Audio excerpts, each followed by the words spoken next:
السلام عليكم ورحمة الله.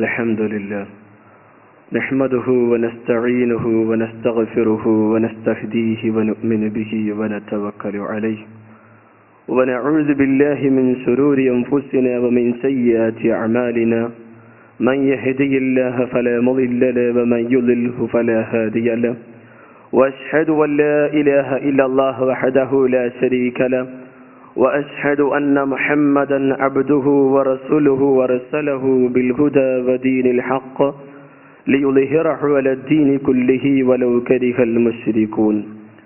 اللهم صل على محمد وعلى آل محمد كما صليت على إبراهيم وعلى آل إبراهيم إنك حميد مجيد. اللهم بارك على محمد وعلى آل محمد كما باركت على إبراهيم وعلى آل إبراهيم إنك حميد مجيد. أما بعد فإن خير الحديث كتاب الله وخير الحدي حدي محمد صلى الله عليه وسلم وشر الأمور محدثاتها وكل محدثة بدعة وكل بدعة ضلالة.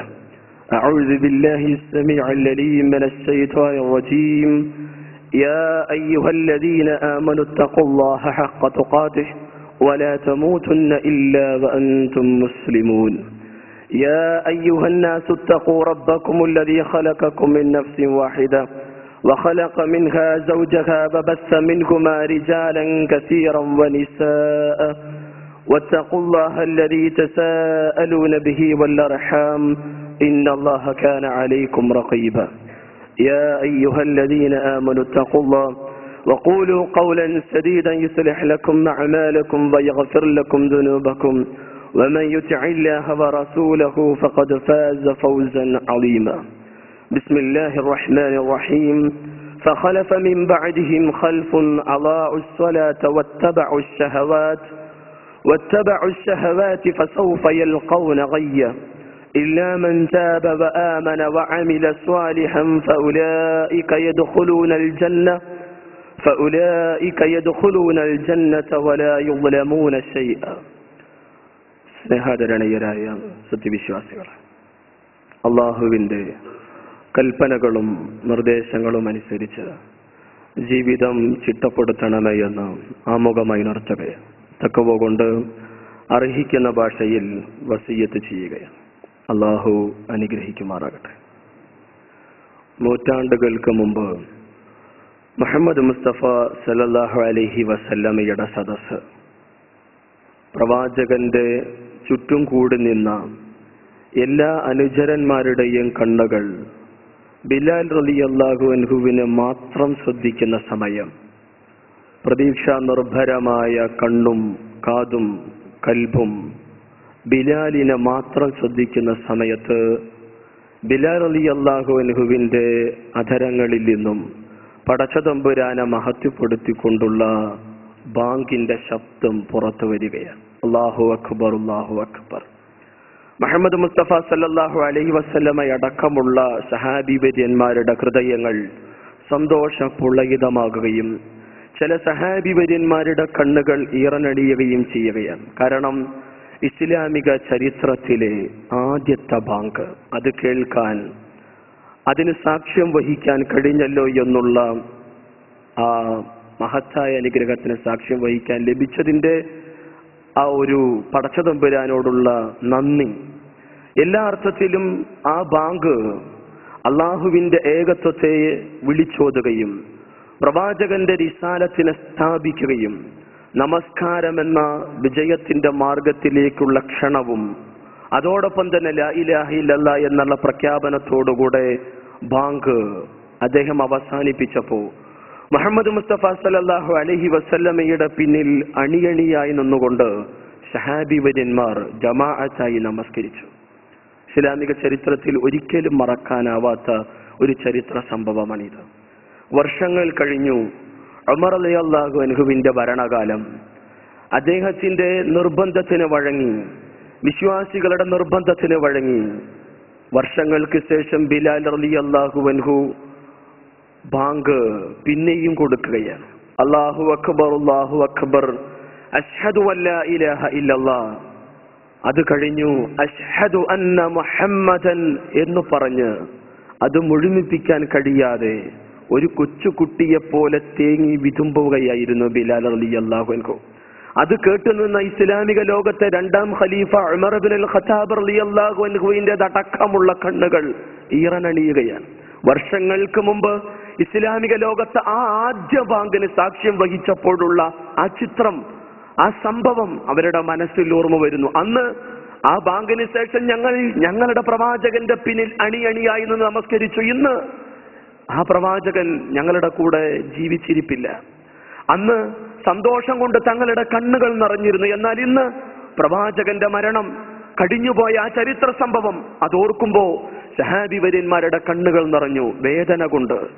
പക്ഷേ ആ പ്രാർത്ഥന, ബാങ്കിന്റെ വിളിയാളം അവസാനിച്ചതിന് ശേഷം അമീറുൽ മുഅ്മിനീൻ ഉമർ ഇബ്നുൽ ഖത്താബ് റളിയല്ലാഹു അൻഹുവിന്റെ പിന്നിൽ അണിയണിയായി നിന്നുകൊണ്ട് നെഞ്ചത്ത് തക്ബീർ കെട്ടി വിശ്വാസികൾ അല്ലാഹു അക്ബർ എന്ന് പറഞ്ഞ് നമസ്കരിച്ചു. ഇസ്ലാമിക ചരിത്രത്തിലെ ബാങ്കിന്റെ ചരിത്രം അങ്ങനെ നമ്മൾ മനസ്സിലാക്കണം. എന്തുമാത്രം ഗൗരവമായി, എന്തുമാത്രം മഹത്തമായ ആരാധനാകർമ്മമായിട്ടാണ് ഇസ്ലാം നമസ്കാരത്തെ നോക്കിക്കാണുന്നത്. ഹയ്യ അലൽ സ്വലാ ഹയ്യ അലൽ ഫലാഹ്, നിങ്ങൾ വിജയത്തിലേക്ക് വരുവിൻ, നിങ്ങൾ നമസ്കാരത്തിലേക്ക് വരുവിൻ എന്ന് ദിനമഞ്ച് നേരവും ലോകത്തിന്റെ വ്യത്യസ്ത മൂലകളിൽ നിന്ന്, കോണുകളിൽ നിന്നുള്ള പ്രഖ്യാപനം ഉണ്ടാകുന്നു. മുസ്ലിങ്ങളെല്ലാം ആ വിളിക്ക് ഉത്തരം നൽകുകയും സട്ടാവായ പടച്ചതമ്പുരാന്റെ നാമം വാഴ്ത്തിക്കൊണ്ട് നെഞ്ചത്ത് തക്ബീർ കെട്ടി നമസ്കരിക്കുകയും ചെയ്യുന്നു. പക്ഷേ എത്രയെത്രയോ മുസ്ലിങ്ങൾ അതിൽ വീഴ്ച വരുത്തുകയും അലംഭാവം കാണിക്കുകയും ചെയ്തുകൊണ്ടിരിക്കുന്നു എന്നത് സത്യം. എന്തുമാത്രം ഗൗരവത്തോടെ റസൂലുള്ളാഹി സ്വല്ലല്ലാഹു അലൈഹി വസല്ലമ നമസ്കാരത്തെ നോക്കിക്കണ്ടു. അദ്ദേഹത്തിന്റെ അനുയായി മുആദ് ബിൻ ജബൽ റളിയല്ലാഹു അൻഹുവിനെ യമനിലേക്ക് നിയോഗിക്കുകയാണ് ദഅവത്തിന് വേണ്ടി. അതിന്റെ നേതൃത്വം അദ്ദേഹത്തെ ഏൽപ്പിച്ചു. മദീനയിൽ നിന്ന് മുആദ് റളിയല്ലാഹു അൻഹുവിനെ യാത്രയയക്കുന്ന പ്രവാചക തിരുമേനി സ്വല്ലല്ലാഹു അലൈഹി വസല്ലമ മദീനയുടെ അതിർത്തി എത്തുവോളം വരെ മുആദിനെ അനുഗമിച്ചു. എന്നിട്ട് പ്രസക്തമായ നിരവധി ഉപദേശങ്ങളും നിർദ്ദേശങ്ങളും നൽകി. അതിൽ റസൂലുള്ളാഹി എടുത്തു പറഞ്ഞത്, മുആദേ, നീ യമനിൽ ചെന്നാൽ അവരോട് ആദ്യം പറയേണ്ടത് അള്ളാഹുവിന്റെ ഏകത്വത്തെ കുറിച്ചാണ്, ലാ ഇലാഹ ഇല്ലല്ലയെ കുറിച്ചാണ് നീ അവരെ പഠിപ്പിക്കേണ്ടത്. അതിലേക്കാണ് നീ ജനങ്ങളെ ക്ഷണിക്കേണ്ടത്. പടച്ചതമ്പുരാന്റെ ഏകത്വവും അദ്വിതീയതയും ആരാധ്യതയും അവർ അംഗീകരിച്ചു കഴിഞ്ഞാൽ പിന്നെ നീ അവരോട് പറയേണ്ടത് അസ്സലാ, നമസ്കാരമാണ് മുആദേ എന്ന് എടുത്തു പറയുന്നു റസൂൽ കരീം സല്ലല്ലാഹു അലൈഹി വസല്ലമ. ആ ഉപദേശങ്ങൾക്കൊടുവിൽ മുആദിനോട് റസൂലുള്ളാഹി പറഞ്ഞു, മുആദ്, അടുത്ത വർഷം ഒരു പക്ഷേ നിനക്കെന്നെ കാണാൻ കഴിഞ്ഞുകൊള്ളണമെന്നില്ല, എങ്കിലും എന്റെ ഖബറിന്റെ, എന്റെ പള്ളിയുടെ അരികിലൂടെ ഒരു പക്ഷെ നീ നടന്നു പോയേക്കാമെന്ന്. മുഹമ്മദ് മുസ്തഫ സല്ലല്ലാഹു അലൈഹി വസല്ലം അടുത്ത വർഷം ജീവിച്ചിരിക്കില്ല എന്നുള്ള യാഥാർത്ഥ്യം മനസ്സിലാകുമ്പോ ബിലാലിന്റെ കണ്ണുകൾ നിറഞ്ഞു. നാഥ, എന്റെ പ്രവാചകനെ എനിക്ക് കാണാൻ കഴിയില്ലയോ? അടുത്ത വർഷം വരുമ്പോഴേക്കും ആ പ്രവാചക തിരുമേനി ഈ ലോകത്തോടെ എന്നേക്കുമായി ഇവിടെ പറഞ്ഞിരുന്നു. ഇവിടെ പ്രവാചകന്റെ ആ അവസാനത്തെ വസിയത്തുകൾ അദ്ദേഹം ഏറ്റെടുത്തു. യമനിൽ അദ്ദേഹം ദഅവത്ത് നടത്തി, ലാ ഇലാഹ ഇല്ലല്ലയിലേക്ക് ക്ഷണിച്ചു. അത് ഉൾക്കൊണ്ട ആളുകളോട് നമസ്കാരത്തിന്റെ ഗൗരവത്തെ കുറിച്ച് വിശദീകരിച്ചു. അല്ലെ, സ്വന്തം ജീവിതത്തിൽ പകർത്തി മറ്റുള്ളവർക്ക് പകർന്നു നൽകി ആ ആശയത്തെ, ആദർശത്തെ നമ്മൾ മനസ്സിലാക്കണം. വളരെ ഗൗരവമായ റസൂൽ നൽകിയ ഉപദേശത്തിൽ പോലും നമസ്കാരത്തിന്റെ കാര്യം പ്രവാചകൻ എടുത്തു പറഞ്ഞിരുന്നു. റസൂലുള്ളാഹി സ്വല്ലല്ലാഹു അലൈഹി വസല്ലം പറഞ്ഞു, അൽഅഹ്ദുല്ലദീ ബൈനനാ വബൈനകുമുസ് സലാ വമൻ തറകഹാ ഫഖദ് ഖഫറ. നമ്മൾക്കും അവർക്കും ഇടയിലുള്ള അന്തരം നമസ്കാരമാണ്. ആരെങ്കിലും നമസ്കാരം ഉപേക്ഷിച്ചാൽ അവൻ കുഫറിലേക്കാണ് കാലെടുത്ത് വെച്ചിട്ടുള്ളത്, അവൻ കാഫിറായി എന്ന്. അത്രമാത്രം സത്യവിശ്വാസികളും സത്യനിഷേധികളും തമ്മിലുള്ള വ്യത്യാസം നമസ്കാരമാണെന്ന് റസൂൽ കരീം സല്ലല്ലാഹു അലൈഹി വസല്ലം പഠിപ്പിക്കുന്നുവെങ്കിൽ അതിനെ അവഗണിക്കുന്ന, നിഷേധിക്കുന്നവൻ നിഷേധിയാണ്, കാഫിർ എന്ന് റസൂലുള്ളാഹി സ്വല്ലല്ലാഹു അലൈഹി വസല്ലം വളരെ ഗൗരവമായി പഠിപ്പിക്കുമ്പോൾ നമസ്കാരത്തിന്റെ ഗൗരവം നമ്മൾ മനസ്സിലാക്കേണ്ടതുണ്ട്. നാളെയുടെ ലോകത്ത് പടച്ചതമ്പുരാന്റെ അർശിന്റെ തണലല്ലാതെ മറ്റൊന്നും ലഭിക്കാത്ത സമയത്ത് ലോകത്ത് പിറന്ന സകല മനുഷ്യർക്കും ശക്തമായ വിചാരണയെ അഭിമുഖീകരിക്കേണ്ടി വരുന്ന ആ വിചാരണയുടെ നാളിൽ ആദ്യം വിചാരണ ചെയ്യപ്പെടുക, ആദ്യം ചോദ്യം ചെയ്യപ്പെടുക മനുഷ്യകർമ്മങ്ങളിൽ ഒന്നാമത്തേത് നമസ്കാരം എന്ന് റസൂലുള്ളാഹി സ്വല്ലല്ലാഹു അലൈഹി വസല്ലം വ്യക്തമാക്കി. പ്രവാചകൻ പറഞ്ഞു, അവ്വല മൻ യുഹാസബു ബിഹിൽ അബ്ദു യൗമൽ ഖിയാമത്തി മിൻ അമലിഹി സ്വലാത്തുഹു. മനുഷ്യന്റെ കർമ്മങ്ങളിൽ നാളെയുടെ നാളിൽ ആദ്യമായി വിചാരണ ചെയ്യപ്പെടുക അവന്റെ നമസ്കാരമാണ്. ഫഇൻ സ്വലഹത് ഫഖദ് അഫ്ലഹ വഅൻജഹ വഇൻ ഫസദത് ഫഖദ് ഖാബ വഖസിറ.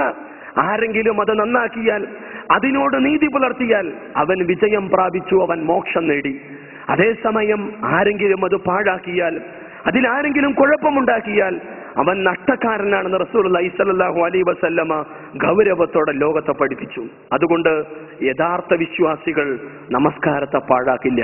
യഥാർത്ഥ വിശ്വാസികൾ നമസ്കാരത്തിൽ സൂക്ഷ്മത പുലർത്തും. ഈമാൻ ഹൃദയത്തിൽ രൂഢമൂലമായ വിശ്വാസികൾ അതിനോട് നീതി പുലർത്തും. ഖുർആൻ അത്തരം വിശ്വാസികളെ കുറിച്ച് എടുത്തു പറഞ്ഞു. അവരുടെ സവിശേഷതയായി സ്വഭാവമായി അല്ലാഹു പറഞ്ഞു, റിജാലുൻ ലാ തുൽഹീഹിം തിജാറത്തുൻ വലാ ബൈഉൻ അൻ ദിക്രില്ലാഹ് വഇഖാമിസ് സ്വലാത്തി വഈതാഇസ് സകാത്തി യഖാഫൂന യൗമൻ തതഖല്ലബു ഫീഹിൽ ഖുലൂബ് വൽ അബ്സാർ. ഖുർആൻ 24-ാം അധ്യായം 137-ാമത്തെ വചനം. ചില ആളുകളുണ്ട്, എന്ത് തന്നെ ജീവിതത്തിന്റെ പ്രതിസന്ധി ഘട്ടങ്ങളുണ്ടെങ്കിലും, പ്രയാസഘട്ടങ്ങളുണ്ടെങ്കിലും, കച്ചവടത്തിൻ്റെതായ എന്ത് തിരക്കുണ്ടെങ്കിലും, എന്ത് വ്യവഹാരങ്ങളിൽ അവർ ഏർപ്പെട്ടിട്ടുണ്ടെങ്കിലും, ജീവിതം എന്തുമാത്രം തിരക്ക് പിടിച്ചതാണെങ്കിലും ഇല്ല, അവർ അതൊന്നും തന്നെ, അത്തരം തിരക്കുകൾ, അത്തരം പ്രയാസങ്ങൾ, അത്തരം ഒരു പ്രതിസന്ധി ഘട്ടങ്ങളൊന്നും കൃത്യമായി നമസ്കരിക്കുന്നതിൽ നിന്ന് അവരുടെ ശ്രദ്ധയെ തിരിച്ചുവിടില്ല. തങ്ങളുടെ സമ്പത്തിൽ നിശ്ചിതമായ അവകാശപ്പെട്ട ആളുകൾക്ക് നൽകുന്നതിൽ നിന്ന് അവരുടെ ശ്രദ്ധയെ തിരിച്ചുവിടില്ല. എന്തുകൊണ്ട് അവർ നമസ്കരിക്കുന്നു? എന്തുകൊണ്ട് ഇത്രമാത്രം തിരക്ക് പിടിച്ച ജീവിതത്തിനിടയിലും, ഇത്രമാത്രം കച്ചവട തിരക്കിനിടയിലും, ഇത്രമാത്രം പ്രതിസന്ധി ഘട്ടത്തിൽ പോലും നമസ്കാരം പാഴാക്കാതെ അവർ സൂക്ഷിക്കാനുള്ള കാരണം, യഖാഫൂന യൗമൻ തതഖല്ലബു ഫീഹിൽ ഖുലൂബ് വൽ അബ്സാർ. നാളെയുടെ ലോകത്തെ അവർക്ക് ഭയമാണ്. ഹൃദയങ്ങളും കണ്ണുകളും കിടുകിട വറക്കൊള്ളുന്ന റബ്ബിന്റെ കോടതി അവർ ഭയപ്പെടുന്നത് കൊണ്ടാണ് നമസ്കാരത്തിൽ അവർ വീഴ്ച വരുത്താത്തത് എന്ന് ഖുർആൻ എടുത്തു പറഞ്ഞു. അതുകൊണ്ട് നമ്മെ സംബന്ധിച്ചിടത്തോളം മനസ്സിലാക്കണം, എത്രമാത്രം നമ്മളത് പാഴാക്കുന്നു, എന്തുമാത്രം അലസതയാണ് നമസ്കാരത്തിന്റെ രംഗത്ത് നമ്മൾ സ്വീകരിച്ചു കൊണ്ടിരിക്കുന്നത്. നമ്മുടെ ഓഫീസ് തിരക്കിനിടയിൽ നമ്മൾ നമസ്കാരത്തെ മനഃപൂർവ്വം വിസ്മരിക്കുന്നു. നമ്മുടെ കച്ചവട തിരക്കിനിടയിൽ, കച്ചവടത്തിൽ കൂടുതൽ ലാഭം കൊയ്യുന്നതിനിടയിൽ അള്ളാഹുവോടുള്ള ബാധ്യത നമ്മൾ നമസ്കരിക്കുന്നു. ബാങ്കിന്റെ വിളിയാളം സുബഹിന്റെ സമയത്ത് നമ്മുടെ കർണപുടങ്ങളിലൂടെ നാം കേൾക്കുമ്പോൾ അസ്വലാത്തു ഖൈറും മിനൻ നൗം എന്ന് പറയുമ്പോൾ പിന്നെയും കൂർക്കം വലിച്ചുറങ്ങുന്നു. അവന്റെ ചെവിയിൽ പിശാച് മൂത്രമൊഴിച്ചു എന്നാണ് റസൂലുള്ളാഹി സംഭവത്തെ കുറിച്ച് പറഞ്ഞത്. മനസ്സിലാക്കണം, അത്രമാത്രം ഗൗരവമായി റസൂൽ കരീം സല്ലല്ലാഹു അലൈഹി വസല്ലമ ഇത് പഠിപ്പിക്കുമ്പോൾ അള്ളാഹു ഇഷ്ടപ്പെട്ട പ്രവാചകന്മാർ അവരത് നിർവഹിച്ചിരുന്നു. അള്ളാഹുവിന്റെ ഇഷ്ടദാസന്മാരായ സകലരും നിർവഹിച്ചിരുന്നു നമസ്കാരം. എന്നാൽ അവർക്ക് ശേഷം ഒരു പിൻതലമുറ അവരുടെ സ്ഥാനത്ത് കടന്നു വരും. അവരുടെ സ്വഭാവത്തെ കുറിച്ച് അല്ലാഹു പറഞ്ഞു, ഫഖലഫ മിൻ ബഅദിഹിം ഖൽഫുൻ. അള്ളാഹു ഇഷ്ടപ്പെട്ട പ്രവാചകന്മാർക്ക് ശേഷം, അല്ലാഹു ഇഷ്ടപ്പെട്ട ഇഷ്ടദാസന്മാർക്ക് ശേഷം അവരുടെ സ്ഥാനത്ത് മറ്റൊരു പിൻതലമുറ വരും. അവർ നമസ്കാരം പാഴാക്കുന്നവരാണ്. സ്വന്തം ഇച്ഛകളെ, തന്നിഷ്ടങ്ങളെ മാത്രം അനുസരിക്കുന്ന, തന്നിഷ്ടങ്ങളെ മാത്രം അനുധാവനം ചെയ്യുന്നവരായിരിക്കും അവർ. തന്മൂലം അവരുടെ ദുർമാർഗത്തിന്റെ ഫലം അവർ തന്നെ കണ്ടെത്തും, അവരനുഭവിക്കേണ്ടി വരുമെന്നാണ് ഖുർആനിന്റെ ഭാഷ്യം. എന്നാൽ ഇല്ലാ മൻ താബ وآمن وعمل صالحا فأولئك يدخلون الجنة ولا يظلمون شيئا. എന്നാൽ അല്ലാഹുവിലേക്ക് തൗബ ചെയ്തു മടങ്ങുന്ന, വിശ്വാസം ശക്തിപ്പെടുത്തുന്ന, സൽക്കർമ്മങ്ങളിൽ സജീവമാകുന്ന ആളുകൾ, അവരെ സംബന്ധിച്ചിടത്തോളം അവർ സ്വർഗാവകാശികളാണ്. പടച്ചതമ്പുരാൻ അവരെ സ്വർഗത്തിലേക്ക് പ്രവേശിപ്പിക്കും മാത്രമല്ല, ഒരു തരിമ്പും അവരോട് അല്ലാഹ് അനീതി കാണിക്കില്ല എന്ന് ഖുർആൻ 19-ാം അധ്യായം സൂറത്ത് മറിയമിന്റെ 59-60 വചനങ്ങളിലൂടെ നമ്മെ പഠിപ്പിക്കുകയാണ്. അതുകൊണ്ട് സഹോദരങ്ങളെ, നമസ്കാരത്തിൽ നമ്മൾ വീഴ്ച കാണിക്കരുത്, അതിൽ അലംഭാവം ഉണ്ടാകരുത്, അലസതയുണ്ടാകരുത്. ഗൗരവമായി അതിന് നോക്കിക്കാണേണ്ടതുണ്ട്. നാളെയുടെ ലോകത്ത് പടച്ചതമ്പുരാന്റെ ശാപതാപ കോപങ്ങൾക്ക് വിധേയരാകുന്ന ധിക്കാരികളെ കുറിച്ച്, കുറ്റവാളികളെ കുറിച്ച് ചോദിക്കപ്പെടും. വമാ സലകകും ഫീ സഖർ. നിങ്ങൾ ഈ ജ്വലിക്കുന്ന നരകത്തിൽ അകപ്പെടാനുള്ള കാരണം എന്തെന്ന് അവര് പറയുന്ന പ്രതികരണം, ലം നകു മിനൽ മുസല്ലീൻ, ഞങ്ങൾ നമസ്കാരക്കാരായിരുന്നില്ല, ഞങ്ങൾ നമസ്കരിക്കാത്തവരായിരുന്നു, അതുകൊണ്ട് ഇതാ ഞങ്ങൾ നരകത്തിന്റെ വേദനയും യാതനയും അനുഭവിച്ചു കൊണ്ടിരിക്കുന്നു. വലം നകു നുത്ഇമുൽ മിസ്കീൻ, സാധുവിന്റെ മിസ്കീനുകൾക്ക് ഭക്ഷണം നൽകാൻ ഞങ്ങൾ തയ്യാറായില്ല, അതിന് ഞങ്ങൾ താല്പര്യം കാണിച്ചില്ല, അതിൽ നിന്നെല്ലാം തന്നെ ഞങ്ങൾ പുറകോട്ട് വലിഞ്ഞു. വകുന്നാ നഖൂദു മഅൽ ഖായിലീൻ, തോന്നിവാസത്തിൽ മുഴുകുന്നവരുടെ കൂടെ ഞങ്ങൾ മുഴുകി. കാലത്തിന്റെ ചുവരെഴുത്തുകൾ വായിക്കണമെന്നുള്ള ചില വാദമുഖങ്ങൾ ഒരു വശത്ത്, കാലത്തിന്റെ മാറ്റമനുസരിച്ച് ജീവിതവും സ്വഭാവവും വിശ്വാസവും ആചാരനിഷ്ഠാന കർമ്മങ്ങളും കാലത്തിനനുസരിച്ച് മാറ്റേണ്ടതുണ്ടെന്ന് വാദിക്കുന്ന ചില ചിന്തകൾ മറുവശത്ത്, ഇവിടെയെല്ലാം അതിൽ പ്രചോദിതമായി ജീവിതം അടിച്ചുപൊളിക്കുന്ന ആളുകളെ കണ്ട് ഞങ്ങളും ജീവിതം അടിച്ചുപൊളിച്ചു, തോന്നിവാസത്തിൽ മുഴുകി, തന്റെ മനസ്സ് തോന്നുന്ന രീതിയിൽ വസിച്ചു അവൻ. അങ്ങനെ വകുന്നാ നഖൂദു മഅൽ ഖായിലീൻ, അത്തരം ആളുകളുടെ കൂടെ ഞങ്ങൾ അകപ്പെട്ടു. വകുനാ നുകസിബു ബിയൗമിദ്ദീൻ, ഞങ്ങൾ നാളെയുടെ ലോകത്തെ നിഷേധിക്കുകയും ചെയ്തു. ഹത്താ അതാനൽ യഖീൻ, അങ്ങനെ ഇരിക്കെ ഉറപ്പായ മരണം ഞങ്ങളെ പിടികൂടി. ഒടുവിരിത ഈ നരകശിക്ഷയാണ് ഞങ്ങൾ അനുഭവിച്ചു കൊണ്ടിരിക്കുന്നത് എന്ന്. അവൻ നമസ്കരിക്കുന്നില്ല, അവൾ നമസ്കരിക്കുന്നില്ല, ആ കുടുംബത്തിൽ ആരും നമസ്കരിക്കുന്നില്ല, പിന്നെ ഞാനായിട്ട് എന്തിനു നമസ്കരിക്കണം? എന്റെ ഓഫീസിലെ ആരും നമസ്കരിക്കുന്നില്ല, പിന്നെ ഞാനായിട്ട് എന്ത് നമസ്കരിക്കണം? എന്റെ കുടുംബത്തിൽ ആരും നമസ്കരിക്കുന്നില്ല, ഞാൻ എന്തിന് പ്രത്യേക സമയം കണ്ട് നമസ്കരിക്കണം? എന്തിനാണ് അതിന്റെ ആവശ്യം എന്നു പറഞ്ഞ് ആളുകളുടെ കൂടെ കൂടുക, സകല തോന്നിവാസങ്ങളെയും തന്നിഷ്ടങ്ങളെയും പിൻപറ്റുന്ന ആളുകളുടെ കൂടെ. നഷ്ടമാണ്, നാശമാണ് അവർക്കെന്ന് ഖുർആൻ മുദ്ദസിറിലെ 42 മുതൽ 45 വചനങ്ങളിലൂടെ പറഞ്ഞു. അതുകൊണ്ട് രക്ഷ വേണമെന്ന് നമുക്ക് ആഗ്രഹമുണ്ടെങ്കിൽ, ജ്വലിക്കുന്ന നരകശിക്ഷയിൽ നിന്ന് മോചനം നമ്മൾ കൊതിക്കുന്നുവെങ്കിൽ, അല്ലാഹു പറഞ്ഞു, ഹാഫിളു അലസ്സലവാതി വസ്സലാത്തിൽ വുസ്ത വഖൂമു ലില്ലാഹി ഖാനിതീൻ, നിങ്ങൾ നമസ്കാരത്തിന്റെ കാര്യത്തിൽ സൂക്ഷ്മതയോടെ നിങ്ങൾ നിർവഹിക്കണം. നിങ്ങൾക്ക് നിശ്ചയിക്കപ്പെട്ട നമസ്കാരങ്ങൾ അത് സൂക്ഷ്മതയോടെ നിങ്ങൾ നിർവഹിക്കുക, പ്രത്യേകിച്ച് ഉത്കൃഷ്ട നമസ്കാരം. വസ്വലാത്തിൽ വുസ്ത, ആ നമസ്കാരം എന്തെന്ന് ചോദിച്ചാൽ അസറിന്റെ സമയത്തുള്ള നമസ്കാരം എന്നാണ് മിക്ക മുഫസ്സിറുകൾ നൽകിയ വിശദീകരണം. വഖൂമു ലില്ലാഹി ഖാനിതീൻ, ലോകങ്ങളുടെ നാഥന്റെ മുന്നിൽ നിങ്ങൾ നിൽക്കുമ്പോൾ ഭക്തിയോടെ നിൽക്കണം, തഖ്വയോടെ നിൽക്കണം, നിലയുറപ്പിക്കണമെന്ന് അള്ളാഹു ഉപദേശിക്കുകയും ചെയ്തു. 2-ാം അധ്യായം ബഖറയിലെ 238-ാമത്തെ വചനത്തിലൂടെ. അതുകൊണ്ടാണ് ഇബ്രാഹിം നബി അലൈഹിസ്സലാത്തു വസ്സലാമയുടെ പ്രാർത്ഥന നമ്മൾ മനസ്സിലാക്കേണ്ടതുണ്ട്. എന്താണ് ഇബ്രാഹിം നബി പ്രാർത്ഥിച്ചത്? അള്ളാഹുവിന്റെ ആത്മമിത്രമായ ഇബ്രാഹിം നബി, അദ്ദേഹം പോലും അള്ളാഹുവോട് പ്രാർത്ഥിക്കുന്നത് വലാ തുഖ്സിനി യൗമ യുബ്അസൂൻ, നാളെ പടച്ചതമ്പുരാന്റെ കോടതിയിൽ റബ്ബേ നീ എന്നെ അപമാനിതരാക്കരുതേ എന്ന്, എന്നെ അപമാനിപ്പിക്കരുത് എന്ന് ഇബ്രാഹിം നബി പോലും പ്രാർത്ഥിക്കുന്ന സന്ദർഭം. ആ ഇബ്രാഹിം നബി തുറന്ന മനസ്സുമായി പ്രാർത്ഥിച്ചു, റബ്ബി ജഅൽനി മുഖീമസ്സലാ, നീ എന്നെ നമസ്കാരം നിലനിർത്തുന്നവരുടെ കൂട്ടത്തിൽ എന്നെ ഉൾപ്പെടുത്തണേ പടച്ചതമ്പുരാനെ. വമിൻ ദുർരിയത്തി, എന്റെ മക്കളെ, എന്റെ സന്തതികളെയും നമസ്കാരം നിലനിർത്തുന്നവരുടെ കൂട്ടത്തിൽ നീ കണ്ണികളാക്കണമേ റബ്ബേ. റബ്ബനാ വതഖബ്ബൽ ദുആ, എന്റെ പ്രാർത്ഥന നീ സ്വീകരിക്കണമേ എന്ന്. എന്നെങ്കിലും ഇത് നമ്മൾ പ്രാർത്ഥിച്ചിട്ടുണ്ടോ? എന്നെങ്കിലും നമ്മൾ പ്രാർത്ഥിച്ചിട്ടുണ്ടോ? പടച്ചോനെ, എന്നും നമസ്കരിക്കുന്നവരുടെ കൂട്ടത്തിൽ നീ എന്നെ ഉൾപ്പെടുത്തണേ, എന്റെ കുട്ടികളെ, എന്റെ സന്തതികളെ നീ ഉൾപ്പെടുത്തണേ നാഥ എന്ന് ജീവിതത്തിൽ ഒരിക്കലെങ്കിലും നമ്മൾ പ്രാർത്ഥിച്ചിട്ടുണ്ടോ? എന്നാൽ അള്ളാഹുവിന്റെ ആത്മമിത്രം എന്റെ പ്രാർത്ഥനയായുള്ള പരിചയപ്പെടുത്തിയത്, റബ്ബേ നമസ്കാരം നിലനിർത്തുന്നവരുടെ കൂട്ടത്തിൽ എന്നെ, എന്റെ മക്കളെ നീ ഉൾപ്പെടുത്തണേ, എന്റെ പ്രാർത്ഥന നീ സ്വീകരിക്കണമേ എന്ന് ഇബ്രാഹിം നബി പ്രാർത്ഥിച്ചിരുന്നു. ഖുർആൻ 14-ാം അധ്യായം സൂറത്ത് ഇബ്രാഹിമിന്റെ 40-ാമത്തെ വചനം. ഈസാ അലൈഹിസ്സലാത്തു വസ്സലാമയെ വിശുദ്ധ ഖുർആൻ പരിചയപ്പെടുത്തി. അതെ, ഈസാ നബിയുടെ ഉമ്മയെ കുറിച്ച് മോശപ്പെട്ട വാക്കുകളിലൂടെ പുരോഹിത വർഗവും അന്നുണ്ടായിരുന്ന പലരും മോശമായി ചിത്രീകരിച്ചിരുന്ന സമയത്ത് മോണ കാട്ടിച്ചിരിക്കുന്ന ആ പിഞ്ചോമന പൈതൽ സംസാരിച്ചു തൊട്ടിലിൽ വെച്ച്. അതെ, എന്താണ് ആ പ്രഖ്യാപനം? ഖാല ഇന്നി അബ്ദുല്ലാ, ഞാൻ അള്ളാഹുവിന്റെ ദാസനാണ്. നമ്മൾ മനസ്സിലാക്കണം, പല്ലു മുളച്ചിട്ടില്ല, സംസാരിക്കാനുള്ള പ്രായമായിട്ടില്ല, മുലകുടി പ്രായം, ചോര പൈതലാണ് സംസാരിക്കുന്നത്. ഞാൻ അള്ളാഹുവിന്റെ ദാസനാണ്. ആതാനിയൽ കിതാബ വജഅലനി നബിയ, എനിക്ക് എന്റെ റബ്ബ് വേദഗ്രന്ഥം നൽകുകയും എന്നെ പ്രവാചകനായി തെരഞ്ഞെടുത്തിരിക്കുകയും ചെയ്യുന്നു. വജഅലനി മുബാറകൻ ഐനമാ കുന്തു, ഞാൻ എവിടെയായിരുന്നാലും എന്നെ റബ്ബ് അനുഗ്രഹീതനാക്കിയിരിക്കുന്നു. വഔസാനി ബിസ്സലാത്തി വസ്സകാത്തി മാ ദുംതു ഹയ്യ, ഞാൻ ജീവിച്ചിരിക്കുന്ന കാലം അത്രയും എന്നോട് നമസ്കരിക്കാൻ, സകാത്ത് കൊടുക്കാനാണ് എന്റെ റബ്ബ് എന്നോട് നൽകിയ വസിയത്ത്, എന്നോട് അനുശാസിച്ചിരിക്കുന്ന അതാണ്. ജീവിക്കുന്ന കാലമത്രയും നമസ്കരിക്കാൻ, ജീവിക്കുന്ന കാലമത്രയും നിർബന്ധ ദാനം നൽകാൻ എന്റെ റബ്ബ് എന്നെ ഉപദേശിച്ചിരിക്കുന്നു എന്ന് ഈസാ അലൈഹി സ്വലാത്തു വസ്സലാം തൊട്ടിലിൽ വെച്ച് സംസാരിക്കുന്നു. എടുത്തു പറഞ്ഞതും നമസ്കാരത്തിന്റെ കാര്യം 19-ാം അധ്യായം മറിയമിന്റെ 30-31 വചനങ്ങളിലൂടെ നമ്മളിത് വായിക്കുകയാണ്. അതുകൊണ്ട് തന്നെ ഇതെല്ലാം അവർ ഗൗരവമായി കണ്ടിരുന്നു. അതുകൊണ്ടാണ് നബി സല്ലല്ലാഹു അലൈഹി വസല്ലമ തന്റെ പേരക്കുട്ടികൾ ഹസൻ ഹുസൈൻ റളിയല്ലാഹു അൻഹുമായി കളിച്ചുകൊണ്ടിരിക്കുമ്പോ, ഒട്ടകങ്ങളിൽ നടക്കുമ്പോ, ബാങ്കിന്റെ വിളിയാളം കേൾക്കുമ്പോ തന്റെ മുകളിലിരിക്കുന്ന തന്റെ പേരക്കുട്ടിയെ വലിച്ച് താഴെയിട്ട് ഓടുകയല്ല റസൂലുള്ളാഹി ചെയ്തത്. മറിച്ച് 2 കൈകളിലും ആ മക്കളെ ഏറ്റുപിടിച്ച് നെഞ്ചോട് ചേർത്ത് പിടിച്ച് കൊണ്ടുവന്നു ജമാഅത്ത് നമസ്കാരത്തിന് പള്ളിയിലേക്ക്. എന്തുമാത്രം മനഃശാസ്ത്രപരമായ സമീപനമാണതെന്ന് നമ്മൾ മനസ്സിലാക്കണം. ബാങ്കിന്റെ വിളിയാളം കേട്ട് റസൂലുള്ളാഹി കളി നിർത്തി കുട്ടികളെ ഉപേക്ഷിച്ച് പള്ളിയിൽ പോയിരുന്നുവെങ്കിൽ ആ മക്കളുടെ മനസ്സിൽ ഈ ബാങ്കാണ് ഈ കളിയൊക്കെ പാക കൊളാക്കിയത് എന്ന് തോന്നിയേക്കാം.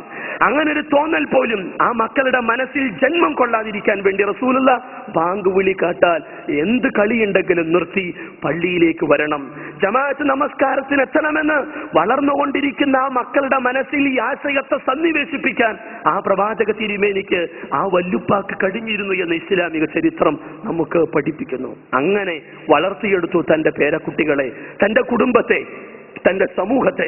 അതുകൊണ്ടാണ് മരണമാസന്നമായ സമയത്ത് പോലും റസൂലുള്ളാഹി അസ്വല അസ്വല എന്ന് പറഞ്ഞുകൊണ്ട് ഈ ലോകത്തോട് വിട പറഞ്ഞത്. റസൂൽ കരീം സല്ലല്ലാഹു അലൈഹി വസല്ലം പറഞ്ഞത് നമസ്കാരത്തിലൂടെ മനസ്സിന് സ്വസ്ഥത ഉണ്ടാവും. ഇസ്ലാം പറയുന്നത് മനസ്സമാധാനം കിട്ടണമെങ്കിൽ നമസ്കരിക്കണമെന്നാണ്, ദിക്റുള്ള നിലനിർത്തണമെന്നാണ്.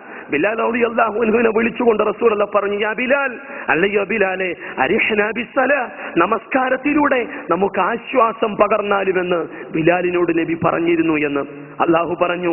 വല്ലദീന ആമനു വതത്മഇന്നു ഖുലൂബുഹും ബിദിക്രില്ലാഹ് അലാ ബിദിക്രില്ലാഹി തത്മഇന്നുൽ ഖുലൂബ്. അതെ, വിശ്വാസികൾ അല്ലാഹുവെ കുറിച്ച് ഓർക്കുന്നതിലൂടെ, അല്ലാഹുവിന്റെ വിധിവിലക്കുകൾ അനുസരിച്ച് ജീവിക്കുന്നതിലൂടെയാണ് അവരുടെ മനസ്സിന് ശാന്തിയും സമാധാനവും നേടിയെടുത്തുകൊണ്ടിരിക്കുന്നത്. അതുകൊണ്ട് അലാ, നിങ്ങൾ അറിയണം, ബിദിക്രില്ലാഹി തത്മഇന്നുൽ ഖുലൂബ്, മനുഷ്യ മനസ്സുകൾക്ക് ശാന്തിയും സമാധാനവും ലഭിക്കണമെങ്കിൽ ദിക്റുള്ള നിലനിർത്തണമെന്ന്. അതിനെക്കുറിച്ച് ഖുർആൻ മറ്റൊരിടത്ത് പറഞ്ഞത് എന്നെ ഓർക്കാൻ നിങ്ങൾ നമസ്കരിക്കുക എന്ന്. ചുരുക്കത്തിൽ മനുഷ്യ മനസ്സിന് ശാന്തിയും സമാധാനവും ലഭിക്കണമെങ്കിൽ നമസ്കാരം ഉണ്ടാവണം, ദിക്റുള്ള നിലനിർത്തണമെന്ന്. ഇന്നിന്റെ ലോകം അഭിമുഖീകരിച്ചു കൊണ്ടിരിക്കുന്ന ഒരു പ്രധാന പ്രശ്നം തന്നെ സ്വസ്ഥതയാണ്, മനസ്സമാധാനമാണ്.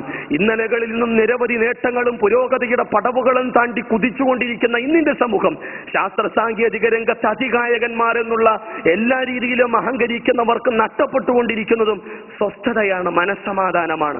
അഭയം തേടി പലരും മദ്യത്തിൽ, പലരും അഭയം തേടിയത് ലഹരി വസ്തുക്കളിൽ, ചിലർ അഭയം തേടിയത് ചുവന്ന തെരുവുകളിൽ, ചിലർ അഭയം തേടിയത് ആത്മഹത്യയിൽ, സ്വന്തം നശിപ്പിക്കാൻ. യൂറോപ്പിൽ സൂയിസൈഡ് അസോസിയേഷൻ എന്നിട്ട് ഒരു ടീം തന്നെ ഉണ്ടായിരുന്നു. 100-300ഓളം ആളുകൾക്ക് നിരന്തരമായി ഒരാൾ ഇമെയിൽ ചെയ്തിട്ട് അറിയപ്പെടുന്ന ഒരു 5 സ്റ്റാർ ഹോട്ടലിന്റെ ഒരു കോൺഫറൻസ് ഹാളിൽ കൂട്ടിക്കൊണ്ട് പറഞ്ഞു, നമുക്ക് സ്വസ്ഥതല്ലോ, തിരക്ക് പിടിച്ച ജീവിതമല്ലേ, സ്വസ്ഥത വേണ്ടേ, സ്വാതന്ത്ര്യം വേണ്ടേ, ആത്യന്തികമായ മോചനം വേണ്ടേ? ഒരേ ഒരു വഴിയുള്ളൂ, നമ്മുടെ ബോഡിയിൽ നിന്ന് നമ്മുടെ സോളിന് മോചനം നൽകുക എന്ന് വച്ചാൽ ആത്മഹത്യ ചെയ്യുക എന്ന്. അദ്ദേഹത്തിന്റെ സുന്ദരമായ പ്രഭാഷണത്തിൽ വശംവദരായ ആളുകൾ ആദ്യം അദ്ദേഹം തന്നെ ആത്മഹത്യ ചെയ്തു, പിടഞ്ഞു മരിച്ചു. ആ ആളുകളിൽ 100-300 ആളുകൾ മിനിറ്റുകൾക്കകം പിടഞ്ഞു മരിച്ചു. ഇന്നും അതിന്റെ അനുയായികൾ യൂറോപ്പിന്റെ രാഷ്ട്രങ്ങളിലുണ്ട്. എന്താണ് അവരുടെ ജീവിതത്തിന്റെ ആത്യന്തികമായ ലക്ഷ്യമെന്നറിയുമോ? സ്വന്തത്തെ കൊല്ലുക, സൂയിസൈഡ്. അതാണ് ജീവിതത്തിന്റെ ആത്യന്തിക ലക്ഷ്യവും മോക്ഷവും നമ്മൾ മനസ്സിലാക്കണം.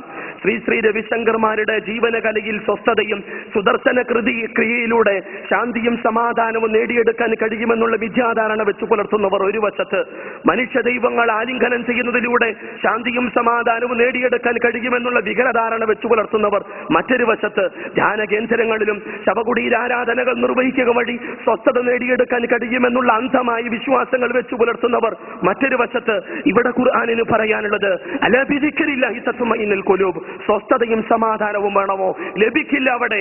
മറിച്ച് പടച്ചതമ്പുരാനെ അറിയണം, ദിക്റുള്ള നിലനിർത്തണം, നമസ്കാരത്തിലേക്ക് മടങ്ങണമെന്ന് ഇസ്ലാം ലോകത്തെ പഠിപ്പിക്കുമ്പോൾ മുസ്ലിം നാമധാരികളായ ആളുകൾ പോലും പലപ്പോഴും ഈ മനുഷ്യ ദൈവങ്ങൾക്ക് സാഷ്ടാംഗം നമിക്കുന്ന ദുരന്തത്തിന്, ധ്യാനകേന്ദ്രങ്ങളിൽ അംഗമാകുന്ന ദുരന്തത്തിന്, ഇതുപോലുള്ള ഇസ്ലാം പഠിപ്പിക്കാത്ത അന്ധവിശ്വാസങ്ങളിൽ കണ്ണികളാകുന്ന ദുരന്തത്തിന് ഇന്ന് ലോകം സാക്ഷ്യം പെട്ടുകൊണ്ടിരിക്കുമ്പോൾ തിരിച്ചറിവുണ്ടാകണം. മുസ്ലിങ്ങൾ എന്ന നിലയിൽ അല്ല ബിദിക്രില്ലാഹി തത്മഇന്നുൽ ഖുലൂബ് എന്നതിന്റെ മർമ്മത്തെ, ആത്മാവിനെ തിരിച്ചറിയാൻ നമുക്ക് കഴിയേണ്ടതുണ്ട് സഹോദരങ്ങളെ. അതുകൊണ്ട് ഗൗരവമായി ഇസ്ലാമിനെ മനസ്സിലാക്കുക. അള്ളാഹുവുമായിട്ടുള്ള ആത്മബന്ധമായി, പടച്ചതമ്പുരാനുമായിട്ടുള്ള സംഭാഷണമായി കൊണ്ടാണ് ഇസ്ലാം നമസ്കാരത്തെ പരിചയപ്പെടുത്തുന്നത്. ഓരോ നമസ്കാരത്തിലും നെഞ്ചത്ത് തക്ബീർ കെട്ടിക്കൊണ്ട് നമ്മൾ ഫാത്തിഹ ഓതുമ്പോ അല്ലാഹ് പറഞ്ഞത് ഖാലല്ലാഹു തആല ഖസംതു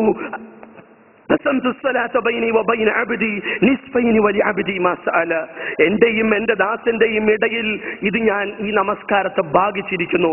എന്റെ ദാസൻ ചോദിക്കുന്നതൊക്കെ ഞാൻ അവന് കൊടുക്കുമെന്ന്. ഒരാൾ നെഞ്ചത്ത് തക്ബീർ കെട്ടിക്കൊണ്ട് അൽഹംദുലില്ലാഹി റബ്ബിൽ ആലമീൻ, ലോകങ്ങളുടെ നാഥനാണ് സർവസ്തുതിയും എന്ന് പറഞ്ഞാൽ അള്ളാഹു പ്രതികരിക്കും ഹമിദനി അബ്ദി, എന്റെ ദാസൻ ഇതാ എന്നെ സ്തുതിച്ചിരിക്കുന്നു എന്ന്. നമ്മൾ അൽഹംദുലില്ലാഹി റബ്ബിൽ ആലമീൻ എന്ന് പറയുമ്പോ ഇനിയോ റഹീം, എന്റെ റബ്ബ് പരമകാരുണ്യകനും കരുണാവാരിധിയുമാണെന്ന് നമ്മൾ നമസ്കാരത്തിൽ പറഞ്ഞാൽ അല്ല പറയും അസ്ന അലയ്യ അബ്ദി, എന്റെ ദാസൻ എന്നെ ഇതാ പുകഴ്ത്തിയിരിക്കുന്നു എന്ന് റബ്ബ് പറയും.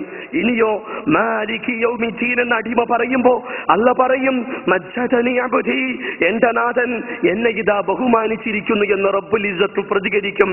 അതേപോലെ ഇയ്യാക നഅ്ബുദു വ ഇയ്യാക നസ്തഈൻ, നിന്നെ മാത്രം ഞങ്ങൾ ആരാധിക്കുന്നു, നിന്നോട് മാത്രം സഹായാഭ്യർത്ഥന നടത്തുന്നു എന്ന് പ്രഖ്യാപിക്കുമ്പോ അള്ളാഹുവിന്റെ പ്രതികരണം ഹാദാ ബൈനി വ ബൈന അബ്ദി വലി അബ്ദി മാ സഅല, ഇത് എന്റെയും എന്റെ ദാസന്റെയും ഇടയിലുള്ളതാണ്. എന്റെ ദാസൻ ചോദിക്കുന്നതൊക്കെ ഞാൻ അവന് കൊടുക്കുമെന്ന്. ഇഹ്ദിനസ് സിറാത്തൽ മുസ്തഖീം സിറാത്തൽ ലദീന അൻഅംത അലൈഹിം ഗൈറിൽ മഗ്ദൂബി അലൈഹിം വലദ്ദാല്ലീൻ ആമീൻ എന്ന് പ്രാർത്ഥിക്കുമ്പോൾ നാഥ, നേരായ വഴിയിലൂടെ നയിക്കണമേ, നീ അനുഗ്രഹിച്ചവരുടെ കൂട്ടത്തിൽ, പിഴച്ചവരുടെ മാർഗത്തിലല്ല, നിന്റെ ശാപതാപ കോപങ്ങൾക്ക് വിധേയരായവരുടെ കൂട്ടത്തിലല്ല എന്ന് ഒരു വിശ്വാസി പ്രാർത്ഥിക്കുമ്പോ അല്ല പറയും ഹാദാ ലി അബ്ദി, ഇതെന്റെ ദാസനുള്ളതാണ്. വലി അബ്ദി മാ സഅല, എന്റെ ദാസൻ ചോദിച്ചതൊക്കെ അവനുണ്ട് എന്ന് റബ്ബുൽ ഇസ്സത്ത് പ്രതികരിക്കും. നമ്മൾ ഫാത്തിഹ ഓതുമ്പോ നമസ്കാരത്തിൽ എന്തുമാത്രം ഗൗരവമാണ് സഹോദരങ്ങളെ. നമ്മുടെ ഓരോ പ്രാർത്ഥനക്കും റബ്ബുൽ ഇസ്സത്ത് പ്രതികരിക്കുന്നു എന്നാണ് റസൂലുള്ളാഹി സ്വല്ലല്ലാഹു അലൈഹി വസല്ലമ പഠിപ്പിക്കുന്നത്. അതുകൊണ്ടാണ് ഹുബൈബ് റളിയല്ലാഹു അൻഹുവിനെ കൊല്ലാൻ വേണ്ടി ഈത്തപ്പന തടിയിൽ ക്രൂശിക്കാൻ വേണ്ടി സന്നദ്ധരായ സമയം ആളുകൾ ചോദിച്ചല്ലോ, സത്യനിഷേധികൾ, എന്താണ് നിന്റെ അന്ത്യാഭിലാഷം, നിന്റെ അവസാനത്തെ ആഗ്രഹം എന്ത്? അദ്ദേഹം എടുത്തു പറഞ്ഞത് എന്റെ റബ്ബിന്റെ മുന്നിൽ എനിക്ക് സാഷ്ടാംഗം നമിക്കണം, എനിക്ക് നമസ്കരിക്കണം എന്നാണ് തന്റെ അന്ത്യാഭിലാഷമായി ഹുബൈബ് റളിയല്ലാഹു അൻഹു പ്രതികരിച്ചു. മറ്റൊന്നും ആ സഹോദരൻ, ആ വിശ്വാസി പ്രതികരിച്ചില്ല. എനിക്ക് നമസ്കരിക്കണം, അതാണ് എന്റെ അവസാനത്തെ ആഗ്രഹമെന്ന്. എന്തുമാത്രം ഗൗരവമായി നമസ്കാരത്തെ അവർ മനസ്സിലാക്കിയിരുന്നു. അതുകൊണ്ടാണ് ഖുർആൻ പറഞ്ഞത് ഖദ് അഫ്ലഹൽ മുഅ്മിനൂൻ, വിശ്വാസികൾ വിജയിച്ചിരിക്കുന്നു. അല്ലദീനഹും ഫീ സ്വലാത്തിഹിം ഖാശിഊൻ, നമസ്കാരത്തിൽ ഭയഭക്തി പുലർത്തുന്നവർക്കാണ് വിജയമുള്ളത്. അതിനെന്തു വേണം? അള്ളാഹുവിനെ കാണുന്നു എന്ന ബോധത്തോടെ ആരാധനാ കർമ്മങ്ങൾ നിർവഹിക്കണം. ഫൈലം തകുൻ തറ, നമ്മൾ യഥാർത്ഥത്തിൽ അള്ളാഹുവിനെ കാണുന്നില്ല, പക്ഷെ ഫൈനഹു യറാക്, അവൻ നമ്മളെ കാണുന്നു. ഈ അടിസ്ഥാന ബോധമുണ്ടെങ്കിൽ മാത്രമേ നമസ്കാരത്തിൽ ഖുശൂ ഉണ്ടാക്കാൻ പറ്റുള്ളൂ, നമസ്കാരത്തിൽ തഖ്വ നിലനിർത്താൻ കഴിയുകയുള്ളൂ, നമസ്കാരത്തിൽ ഭയഭക്തി നിലനിർത്താൻ കഴിയുകയുള്ളൂ. ഈ അടിസ്ഥാന ബോധം ഉണ്ടാകണം. അങ്ങനെ നിലനിർത്തുന്ന ആളുകളെ സംബന്ധിച്ചിടത്തോളം അവർ നെഞ്ചത്ത് കെട്ടി പ്രാർത്ഥിക്കും, ഇന്ന സ്വലാത്തി വനസുകി വമഹ്യായ വമമാതി ലില്ലാഹി റബ്ബിൽ ആലമീൻ, റബ്ബേ എന്റെ ഈ പ്രാർത്ഥന, ഈ നമസ്കാരം, എന്റെ ആരാധനാ കർമ്മങ്ങൾ, എന്റെ ജീവിതവും മരണവും നിനക്കാണ് റബ്ബേ, ലാ ശരീക ലഹു വബിദാലിക ഉമിർതു വഅന അവ്വലുൽ മുസ്ലിമീൻ, നിന്നോട് ഒരിക്കലും ഞങ്ങൾ പങ്കുകാരുണ്ടാക്കില്ല, ചേർക്കില്ല, ഞങ്ങൾ വിധിക്കപ്പെട്ടിട്ടുണ്ട് അതിന്. അതുകൊണ്ട് ഞാൻ നിനക്കനുസരിക്കുന്നവരിൽ ഒന്നാമനാണെന്ന് ഖുർആൻ അടക്കം എടുത്തു പറഞ്ഞു. 6-ാം അധ്യായം അൻആമിന്റെ 162, 163 അത്തരം ആളുകളെ കുറിച്ച് അല്ലാഹ് പറഞ്ഞത് സ്വർഗത്തിലെ ഉന്നതമായ സ്ഥാനമാണ് ജന്നത്തിൽ ഫിർദൗസ്. ഫിർദൗസ് എന്ന സ്ഥാനമാണ് അത്തരം ആളുകൾക്ക് അല്ലാഹ് കൊടുക്കുക. അല്ലാഹ് പറഞ്ഞു വല്ലദീനഹും അലാ സ്വലവാതിഹിം യുഹാഫിളൂൻ, നമസ്കാരം നിഷ്ഠയോടുകൂടെ കൃത്യമായ ഭയഭക്തിയോടുകൂടെ നിർവഹിക്കുന്നവരുണ്ടല്ലോ, ഉലൈക ഹുമുൽ വാരിസൂൻ, അവരാണ് അനന്തരാവകാശികൾ. എന്തിന്റെ അനന്തരാവകാശികൾ? അല്ലദീന യരിസൂനൽ ഫിർദൗസ്, അല്ലാഹു ഉന്നതമായി പഠിപ്പിച്ച സ്വർഗത്തിലെ ഉന്നത സ്ഥാനമായ ഫിർദൗസിന്റെ അനന്തരാവകാശികൾ അവരായിരിക്കും. ഹും ഫീഹാ ഖാലിദൂൻ, അവരതിൽ നിത്യവാസികളായിരിക്കുമെന്ന് നമ്മൾ മനസ്സിലാക്കേണ്ടതുണ്ട്. അള്ളാഹു സ്വർഗത്തിന്റെ ഫിർദൗസിന്റെ അനന്തരാവകാശികളായി പരിചയപ്പെടുത്തുന്നത് നമസ്കാരം കൃത്യമായി നിർവഹിക്കുന്നവർ. സുബഹി ഉണ്ടാവില്ല മിക്ക ആളുകൾക്കും, അസറും ഉണ്ടാവലില്ല മിക്ക ആളുകൾക്ക്. കാരണം രണ്ടും ഉറങ്ങി എഴുന്നേൽക്കുന്ന സമയം. പിന്നെ ആകണ്ടാണ് ഒരു ദിവസം 3 നേരത്തെ നമസ്കാരം മാത്രം. ഇവിടെ അതല്ല, നമസ്കാരം നിഷ്ഠയോടെ നിർവഹിക്കുന്നവരെന്ന്. നാളെ കൃത്യമായി നിർവഹിക്കുന്നുവെങ്കിൽ ആ ഒതുവെടുക്കുന്ന ഭാഗങ്ങൾ പോലും പ്രകാശിതമാകുമെന്ന് റസൂൽ കരീം സല്ലല്ലാഹു അലൈഹി വസല്ലമ പഠിപ്പിച്ചു. അതേസമയം നമസ്കാരത്തിൽ വീഴ്ച വരുത്തുന്നവരെ കുറിച്ച് അള്ളാഹു പറഞ്ഞത് ഫവൈലുൽ ലിൽ മുസല്ലീൻ, നമസ്കരിക്കുന്നവർക്കാണ് നാശം. എന്താണ് അവരെ സംബന്ധിച്ചിടത്തോളം? അവർ നമസ്കരിക്കുന്നുണ്ട്, പക്ഷേ നാശമാണ്, നഷ്ടമാണ്. അല്ലദീന ഹും അൻ സ്വലാത്തിഹിം സാഹൂൻ, നമസ്കാരത്തെ പറ്റി യാതൊരു ശ്രദ്ധയില്ലാത്തവർ. മാത്രമല്ല അല്ലദീന ഹും യുറാഊൻ, ജനങ്ങളെ കാണിക്കാൻ വേണ്ടി നമസ്കരിക്കും, ജനങ്ങളെ കാണിക്കാൻ വേണ്ടി പ്രവർത്തിക്കും. വയംനഊനൽ മഊൻ, മറ്റുള്ളവർക്ക് ഉപകാരപ്പെടുന്നത് എന്തും തടയുന്ന, സഹായിക്കാനുള്ള ഒരു സന്നദ്ധതയും കാണിക്കാത്ത ആളുകൾ, അവർക്ക് നാശമാണെന്നാണ് ഖുർആൻ പറയുന്നത്.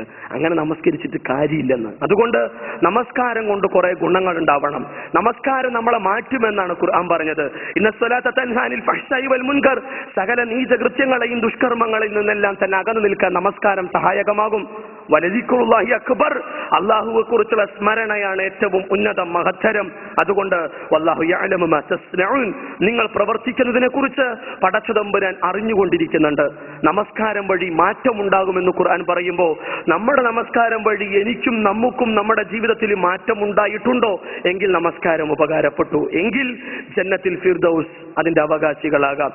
മാറ്റമുണ്ടാകുന്നില്ലെങ്കിൽ ഒരു സ്വയം വിലയിരുത്തലിന്, പുനർവിചിന്തനത്തിന് നാം ഓരോരുത്തരും സന്നദ്ധരാവണം, തയ്യാറാകണമെന്ന് ഗൗരവത്തോടെ ഉണർത്തുകയാണ് പടച്ചതമ്പുരാൻ. അതിന് നമുക്ക് തൗഫീഖ് നൽകുമാറാകട്ടെ.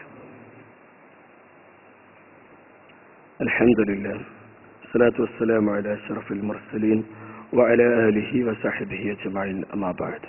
ഇബാദല്ലാഹ് തഖ്വല്ലാഹ്, സത്യവിശ്വാസികളെ, അല്ലാഹുവിന്റെ കൽപ്പനകൾ, നിർദ്ദേശങ്ങളനുസരിച്ച് ജീവിതം പരമാവധി ചിട്ടപ്പെടുത്തണമേ എന്ന് ഒരു തവണ കൂടി ഉണർത്തുകയാണ്. നമസ്കാരത്തിന്റെ ഗൗരവത്തെക്കുറിച്ചാണ് നമ്മൾ മനസ്സിലാക്കിയത്. അതിൽ വീഴ്ച വരുത്താതെ, ആ നമസ്കാരം പാഴാക്കാതെ, ഭക്തിയോടെ, അള്ളാഹുവിന്റെ മുന്നിലാണ് നിൽക്കുന്നത് എന്ന ബോധത്തോടെ നമസ്കാരത്തോട് നീതി പുലർത്താൻ നമുക്ക് കഴിയേണ്ടതുണ്ട്. എങ്കിൽ നമുക്ക് ലഭിക്കുന്നത് അള്ളാഹുവിന്റെ വിശാലമായ സ്വർഗമാണെന്നുള്ള തിരിച്ചറിവ് നമുക്കുണ്ടാവണം. അതോടൊപ്പം റസൂൽ കരീം സല്ലല്ലാഹു അലൈഹി വസല്ലമ പഠിപ്പിച്ചു, അസ്സലവാത്തുൽ ഖംസ്, 5 നേരത്തെ നമസ്കാരം, വൽ ജുമുഅതു ഇലൽ ജുമുഅ, ഒരു ജുമുഅയിൽ നിന്ന് അടുത്ത ജുമുഅ വരേക്ക്, വറമളാനു ഇലാ റമളാൻ, ഒരു റമളാൻ അടുത്ത റമളാൻ വരെയുള്ള സമയം, മുകഫിറാത്തുൽ ലിമാ ബൈനഹുന്ന ഇദാ നജുതുനിബത്തിൽ കബായിർ, പാപങ്ങൾ പൊറുക്കപ്പെടും അവൻ വൻ പാപങ്ങളിൽ നിന്ന് മാറി നിന്നിട്ടുണ്ട് എങ്കിൽ. ഇസ്ലാം പഠിപ്പിക്കുന്ന വളരെ ഗൗരവമായ മഹാപാപങ്ങളുണ്ട്. ആ പാപങ്ങൾ ഒരുത്തൻ മാറി നിൽക്കുകയും അതേസമയം കൃത്യമായി 5 നേരത്തെ നമസ്കാരം നിഷ്ഠയോടെ നിർവഹിക്കുകയും ഒരു ജുമുഅ വരെയുള്ള അടുത്ത ജുമുഅ വരെയുള്ള സമയങ്ങളിലെല്ലാം വൻ പാപങ്ങളിൽ നിന്ന് മാറി നിൽക്കുന്നു. ഒരു റമളാൻ മുതൽ അടുത്ത റമളാൻ വരെയുള്ള കാലഘട്ടങ്ങളിലെല്ലാം അവൻ മഹാപാപങ്ങളിൽ നിന്ന് മാറി നിൽക്കുന്നു. എന്നാൽ മാനുഷികമായ വീഴ്ചകളും പോരായ്മകളും വാക്കുകൊണ്ടും നോക്കുകൊണ്ടും എല്ലാം അവന്റെ ജീവിതത്തിൽ വന്നു പോയിട്ടുണ്ടെങ്കിൽ അതെല്ലാം പൊറുക്കപ്പെടുമെന്ന് 5 നേരത്തെ നമസ്കാരത്തിന്റെ ഇടയിലുള്ളത് പോലും, ഒരു ജുമുഅയിൽ നിന്ന് അടുത്ത ജുമുഅയ്ക്കിടയിലുള്ളത് പോലും, ഒരു റമളാനിൽ നിന്ന് അടുത്ത റമളാൻ വരെ ഇടയിലുള്ളത് പോലും എന്ന് റസൂലുള്ളാഹി പഠിപ്പിക്കുന്നു. പക്ഷേ ഈമാൻ ഉണ്ടാവണം, ഇഖ്ലാസ് ഉണ്ടാവണം, മഹാപാപങ്ങളിൽ നിന്ന് മാറി നിൽക്കണം. അതിൽ ഗൗരവമാണ് ശിർക്ക് എന്ന് നമ്മൾക്കറിയാം. സബഉൽ മുബിഖാത്ത്, 7 വൻപാപങ്ങളെ കുറിച്ച് നമ്മൾ പഠിച്ചവരാണ്, അറിഞ്ഞവരാണ്, മനസ്സിലാക്കിയവരാണ്. അള്ളാഹു ഗൗരവമായി പഠിപ്പിച്ച മഹാപാപങ്ങളെ എന്തെന്ന് ഖുർആന്റെയും സുന്നത്തിന്റെയും അടിസ്ഥാനത്തിൽ മനസ്സിലാക്കുകയും മനസ്സിലാക്കിക്കൊണ്ടിരിക്കുകയും ചെയ്യുന്നവരാണ് നമ്മൾ. അതുകൊണ്ട് തന്നെ ഇസ്ലാം ഗൗരവമായി പഠിപ്പിച്ച ആ മഹാപാപങ്ങളിൽ നിന്ന് മാറി നിന്ന് ജീവിതത്തെ പരമാവധി ചിട്ടപ്പെടുത്തുക, അള്ളാഹുവിൽ അഭയം തേടുക, മനസ്സമാധാനം ദിക്റുള്ളയിലൂടെ, നമസ്കാരത്തിലൂടെ നമുക്ക് നേടിയെടുക്കാൻ കഴിയും. ശാന്തിയും സമാധാനവും തേടി ഇന്നിന്റെ ലോകം അലഞ്ഞു തിരിഞ്ഞുകൊണ്ടിരിക്കുമ്പോൾ അവരുടെ കർണപുടങ്ങളിൽ അള്ളാഹുവിനെ കുറിച്ച് പറഞ്ഞു കൊടുക്കാൻ, അള്ളാഹുവിനെ കുറിച്ചുള്ള അവന്റെ സ്മരണയിൽ അധിഷ്ഠിതമായ ജീവിതത്തിന്റെ നേട്ടവും അത് തന്നെയാണ് മോക്ഷത്തിന്റെ മാർഗമെന്നുള്ള സത്യത്തിന്റെ സന്ദേശമെത്തിക്കാൻ നമ്മുടെ കൽബിനും നമ്മുടെ നാവുകൾക്കും ശക്തി ഉണ്ടാകേണ്ടതുണ്ട്. അതിന് നമ്മുടെ കൽബിൽ ലാ ഇലാഹ ഇല്ലല്ലാഹ് ഭദ്രമാവണം, നമ്മുടെ കർമ്മങ്ങളിൽ മുഹമ്മദ് റസൂലുള്ളാഹ് പ്രകടമാകണം. അങ്ങനെ ജീവിതത്തെ ചിട്ടപ്പെടുത്തുക. സർവാധിനാഥനായ പടച്ചതമ്പുരാൻ നമ്മെ അനുഗ്രഹിക്കുമാറാകട്ടെ. നാഥ, ഖുർആനും സുന്നത്തും അനുസരിച്ച് ജീവിക്കുന്ന മുത്തഖികളിൽ നീ ഞങ്ങളെ ഉൾപ്പെടുത്തുമാറാകണമേ. നിന്റെ അർശിന്റെ തണൽ നൽകി നീ ഞങ്ങളെ അനുഗ്രഹിക്കുമാറാകണമേ. നമസ്കാരത്തിൽ ഭക്തി പുലർത്തുന്ന, നിഷ്ഠയോടെ നിർവഹിക്കുന്ന നിന്റെ യഥാർത്ഥ വിശ്വാസികളിൽ നീ ഞങ്ങൾ ഉൾപ്പെടുത്തുമാറാകണമേ. ഞങ്ങൾ മരിച്ചുപോയ ആളുകൾക്ക് നീ മഗ്ഫിറത്തും റഹ്മത്തും നൽകി അനുഗ്രഹിക്കുമാറാകണമേ. മാതാപിതാക്കളെ സ്നേഹിക്കാനും ആദരിക്കാനും അവർക്ക് വേണ്ടി പ്രാർത്ഥിക്കാനുള്ള മനസ്സ് തന്ന് നീ ഞങ്ങളോട് കനിയണമേ. ഞങ്ങളുടെ മക്കളെ നീ സ്വാലിഹീങ്ങളായ മക്കളാക്കണമേ. ഞങ്ങളുടെ ഇണകളെയും നീ സ്വാലിഹീങ്ങളാക്കണമേ റബ്ബേ. പടച്ചതമ്പുരാനെ ജ്വലിക്കുന്ന നരകശിക്ഷയിൽ നിന്നും കഠിനമായ ഖബർ ശിക്ഷയിൽ നിന്നും നീ ഞങ്ങളെ കാക്കണമേ. നിന്റെ വിശാലമായ സ്വർഗം ജന്നത്തുൽ ഫിർദൗസിന് അവകാശികളുടെ കൂട്ടത്തിൽ നീ ഞങ്ങൾ ഉൾപ്പെടുത്തുമാറാകണമേ റബ്ബേ. നിന്നെ കാണാനുള്ള മഹാസൗഭാഗ്യം നീ ഞങ്ങൾക്ക് കനിയണമേ നാഥ. അല്ലാഹുമ്മ ഗഫിർ ലിൽ മുഅ്മിനീന വൽ മുഅ്മിനാത്ത് വൽ മുസ്ലിമീന വൽ മുസ്ലിമാത്ത് അൽഅഹ്യാഇ മിൻഹും വൽ അംവാത്ത് ഇന്നക മുജീബുദ് ദഅവാതി യാ ഖാദിയൽ ഹാജാത്ത്. اللهم اجرنا من النار، اللهم اجرنا من النار، اللهم اجرنا من النار. ربنا هب لنا من ازواجنا وذرياتنا قرة اعين واجعلنا للمتقين اماما. ربنا آتنا في الدنيا حسنة وفي الآخرة حسنة وقنا عذاب النار. وآخر دعوانا الحمد لله رب العالمين، وصلى الله على محمد وعلى آله وصحبه وسلم.